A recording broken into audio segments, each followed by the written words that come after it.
E a gente volta agora à nossa entrevista.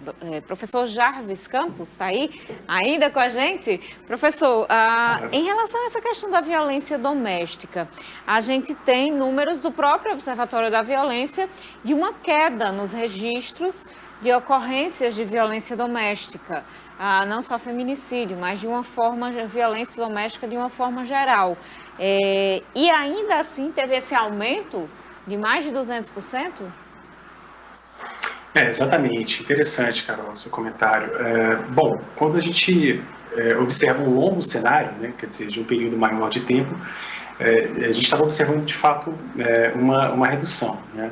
Mas realmente tem essa particularidade do isolamento, de confinamento, que gera essa questão de uma carga emocional, né, que deveria ser dissipada através de um discurso até mais equilibrado também, né, e uníssono entre os gestores estaduais, municipais e gestão federal. A gente vê uma falta de suporte também, de planejamento dos governos, né, esse isolamento dramático que afeta tanto as pessoas, né, seja pelo confinamento, ou também pela dificuldade, né, que nós temos tido na economia, e todo esse cenário que envolve diversos aspectos, mas resultou nesse aumento muito expressivo nesses 2 meses, que eu falei muito de 258%, quer dizer, mas o aumento, vamos colocar, né, eram 206 ocorrências entre 12 de março e 18 de maio de 2019, aumentou para 739 ocorrências, né? Infelizmente. E essa violência toda que a gente vê nesses números, como a gente tem falado sobre o novo coronavírus, de subnotificações, existe ainda uma expectativa de que outras violências não são numeradas, não são colocadas em dados? Bom, isso é particular de cada estado, né? Aqui no Rio Grande do Norte a gente tem essa estrutura do óbvio, que faz essa pesquisa ativa, que busca informações do ITEP, das investigações, dos órgãos de segurança. Então, realmente, de forma muito imparcial. Inclusive, nesse momento, nós estamos levando o óbvio para o FRN, né, para ser uma rede de pesquisa independente do governo do estado, da CESED. Então, a gente tem essa vantagem de poder fazer com isonomia o levantamento em tempo real das informações de violência.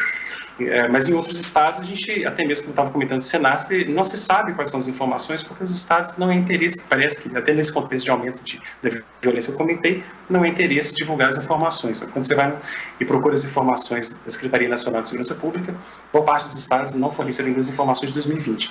Nós estamos observando essa tendência, né? Quer dizer, nesses últimos dias, nos últimos 2 meses, infelizmente, do aumento das ocorrências mais graves, né? O homicídio doloso, como eu falei, aumentou de 208 casos no estado para 244. E nesse contexto de falta de protagonismo do governo federal em prover um auxílio mais célere, né, aos menos assistidos. E a população vulnerável é exatamente aquela que sempre foi alvo das ocorrências de violência, né? Quer dizer, 94% das ocorrências são homens, 88% são pardos ou negros, 1/3 são jovens entre 18 e 24 anos, 70% solteiros, 30% de ensino fundamental com baixa escolaridade, 55% não tem atividade remunerada. Se você considerar até os rendimentos, até 2 salários mínimos, 91% das ocorrências de violência é da população de baixa renda. Então, todo esse perfil que nós conhecemos se agrava no contexto econômico que estamos vivendo, e isso cria, nesse contexto atual de pandemia, de maior vulnerabilidade, de ausência de assistência do governo federal. E a falta de planejamento não só em relação à pandemia, mas também em relação à política de segurança pública, né? Nós vimos essa semana, sem politizar muito, mas o comentário do ex-ministro Sérgio Moro, de que o governo não adotou medidas, né, em relação ao planejamento na área de segurança pública. Isso é verdade, tanto é que o que tem de segurança pública a nível nacional, como é o caso do SUSP, que é o Sistema Único de Segurança Pública, ele não tem sido gerido, não tem sido desenvolvido nesse governo. Então, cada estado adota a sua política e todo esse cenário contribui muito para o agravamento da situação. De acordo com dados que vêm sendo observados nos últimos estudos, tanto do óbvio quanto do Departamento de Demografia, e as características da população de baixa renda, se a doença realmente passar a atingir de forma mais intensa as áreas mais periféricas, essa população de baixa renda, quais são as consequências que nós podemos ver, nós podemos acompanhar? Bom, A população, é verdade que a disseminação da pandemia, inclusive nós temos também no Departamento de Demografia, né, um observatório que é o ONAS, que é um observatório de estudos do impacto sociodemográfico da pandemia na população, e temos visto que primeiramente, né, nós sabemos disso, já é de senso comum, a pandemia começou primeiro nos bairros, pelo menos de Natal, falando aqui do estado, né, no caso da capital, nos bairros com maior poder aquisitivo, né? Ou seja, primeiro atingiu as pessoas com maior poder aquisitivo. E agora que está chegando, infelizmente, aos bairros mais vulneráveis, no caso de Natal, na Zona Norte, que compreende os bairros com menor poder aquisitivo, e que também se observa ali uma concentração da violência.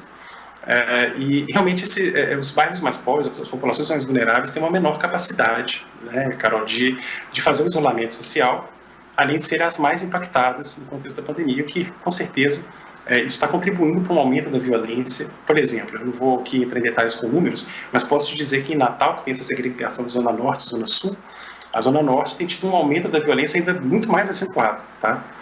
Então, são bolsões de violência que têm surgido nesse contexto de pandemia, agravados por conta desse contexto econômico e pela falta de assistência do governo federal em relação a políticas que possam combater.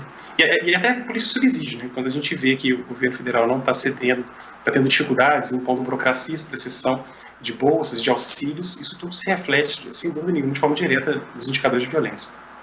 Se existe, inclusive, toda essa contabilidade, né, do número da violência, o óbvio trabalha também com manchas de criminalidade, fazendo todo esse levantamento. O senhor fala da questão do governo federal, de ações mais efetivas, mas o que se observa do governo do estado, já que existe uma deficiência no número de pessoal, né, ou seja, policiais nas ruas, e ações também efetivas no combate a essa violência? De fato, eu acho que os grandes desafios hoje no estado dizem muito mais respeito a essa questão do efetivo, né, que já tem muitos anos em que o efetivo está congelado, e agrava ainda mais aquilo que nós já comentamos, que é a questão o efetivo que já é restrito ainda está dedicado ao atendimento às questões de saúde pública. Então, há uma diminuição do policiamento ostensivo, como nós comentamos. Agora, as informações do óbvio, né, nós que trabalhamos de forma mais totalmente independente do governo, nós temos observado exatamente o que eu comentei anteriormente, um aumento da violência de forma acelerada, especialmente homicídios e tentativas de homicídio nos bairros mais vulneráveis, infelizmente, que são aqueles que têm menor capacidade de fazer o isolamento e cuja criminalidade já era concentrada ali. Nos bairros, pelo menos estou comentando muito de Natal, mas nos bairros mais da Zona Sul, vamos dizer assim, com melhor infraestrutura e menor poder aquisitivo, o policiamento tem sido relativamente suficiente. Mas é um desafio muito grande, né, do governo do estado, que também sofre com esse contexto todo e que tem uma limitação muito grande de investimento para ser feito. Mas em termos de planejamento, do que temos observado, ainda apresenta um cenário melhor do que aquele de outros estados em relação ao combate à violência. Professor, só para encerrar rapidinho, Claro. Queria que o senhor explicasse como foi feito o estudo, de forma reduzida, a partir de que órgãos, institutos, universidade, UFRN? Sim, Carol. Então, a base de dados é a base do óbvio, que já existe desde 2011, que tem informações muito detalhadas. Cada ocorrência ela é organizada no nível das coordenadas geográficas, então tem uma precisão da localização geográfica dessas ocorrências, assim como também uma precisão temporal. Nós temos as datas dessas ocorrências e temos trabalhado com as estatísticas, né? Não só o Departamento de Demografia da UFRN, mas também o Departamento de Saúde Coletiva, o Departamento de Turismo, de Ciências Políticas, que são departamentos que nós estamos trabalhando juntos nessa rede óbvio agora na UFRN, o óbvio faz parte da UFRN agora, e é um levantamento desses indicadores que temos feito de forma contínua, né?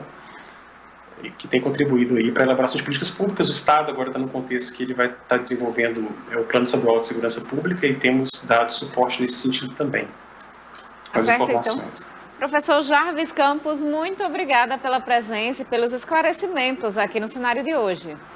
O prazer é todo meu, eu fico à disposição. Muito obrigado pela oportunidade, boa noite.